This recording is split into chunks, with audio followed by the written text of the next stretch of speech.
Before the monumental ziggurats of Ur and the scribes of Uruk, a lesser-known culture quietly laid the groundwork for the first cities and kingships of Mesopotamia. Spanning nearly 3,000 years, from roughly 6,500 to 3,800 BC, the Ubaid civilization was the seedbed of urbanism, centralized religion, and Mesopotamian ideology. This is the story of a people who shaped history before history itself was written. The Ubaid culture first appeared in southern Mesopotamia and gradually spread north and west, reaching parts of Iran, Syria, and Gulf Coast, and even southeastern Anatolia. Unlike later empires, Ubaid influence spread without war. Its motifs and traditions replaced earlier cultures like the Sumerian and Halaf largely through ideological influence and elite emulation. By Ubaid phase II, around 4800 BC, its distinctive ceramics and architecture had reached the shores of Bahrain and the Zagros, suggesting trade and cultural contact across a vast region. Most Ubaid settlements were small, just a few hectares in size, but some served as regional centers with larger communal structures. Extended families lived in multi-roomed mud brick houses ranging from 70 to 240 square meters. The presence of central buildings, possibly early administrative or ritual hubs, indicates organized planning. Larger centers featured early temples, cemeteries, and public storage, hinting at a society coordinated enough to manage water, labor, and food collectively. There is little evidence of fortification or warfare, pointing to a mostly peaceful coexistence among communities. Ubaid society was built on the extended family household, which served as the main unit of production and consumption. Labor was likely divided by age and gender, with everyone contributing to tasks like farming, weaving, and pottery. The economy was grounded in agriculture, barley, wheat, and date palms, alongside animal husbandry of pigs and zebu cattle. Irrigation was managed locally, relying on the high water table in the marshy south. Unlike later elites who flaunted wealth, Ubaid leaders exerted power through control of land, labor, and water. Although the society appeared largely egalitarian, subtle hierarchies emerged toward the end of the period.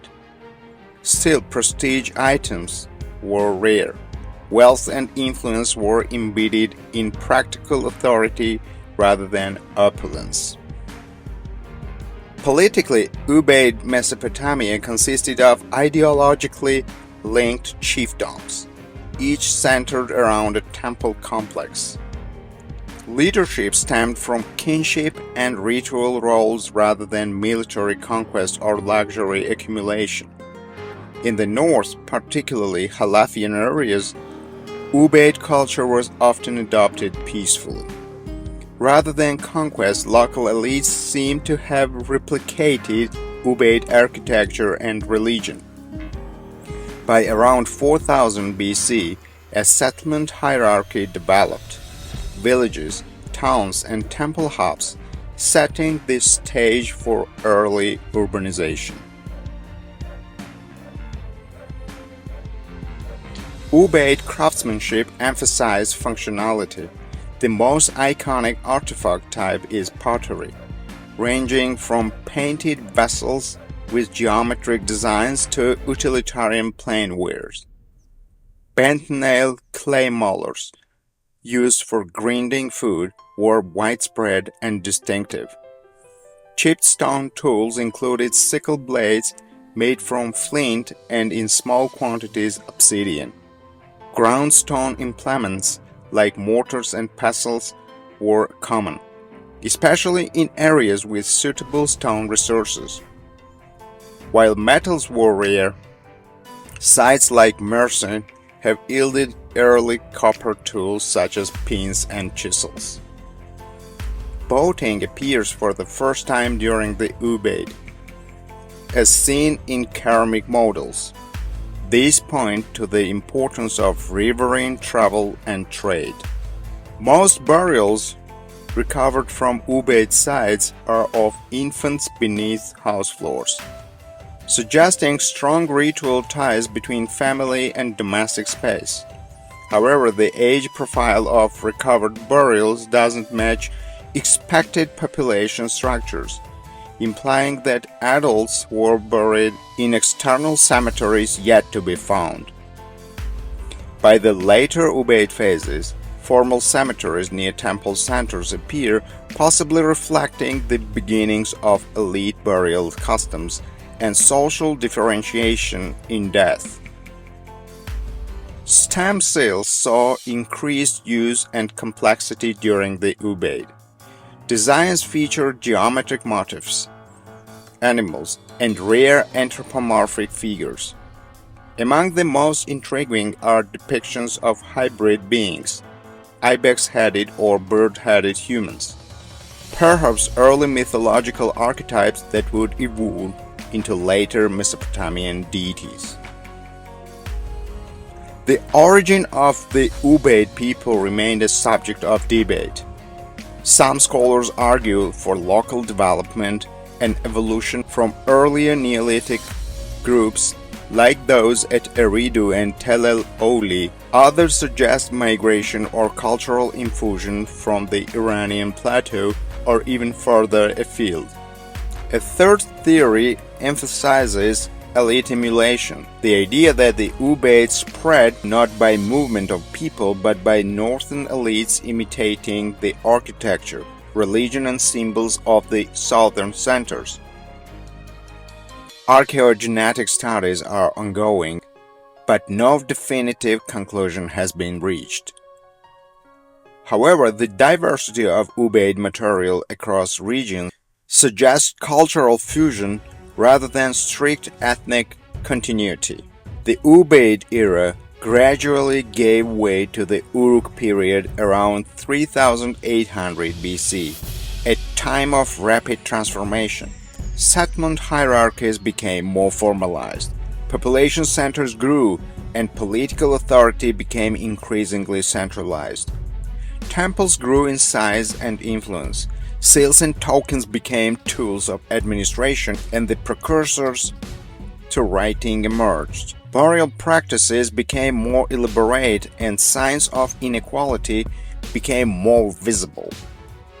What was once a network of small chiefdoms began to consolidate into early city-states. While the Ubaid people may be overshadowed by their Sumerian successors, their innovations in architecture, religion, and social organization shaped the world's first civilization. We often look to kings, cities, and empires to define the birth of civilization. But long before those landmarks rose from the plains of Mesopotamia, the Ubaid people quietly built the foundation.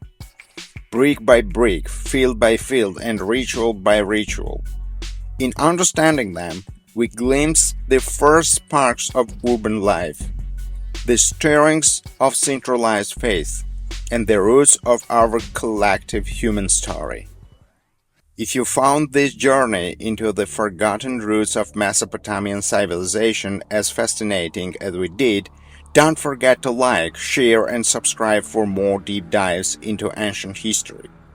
Your support helps us bring to light the stories of cultures that laid the very foundation of our world.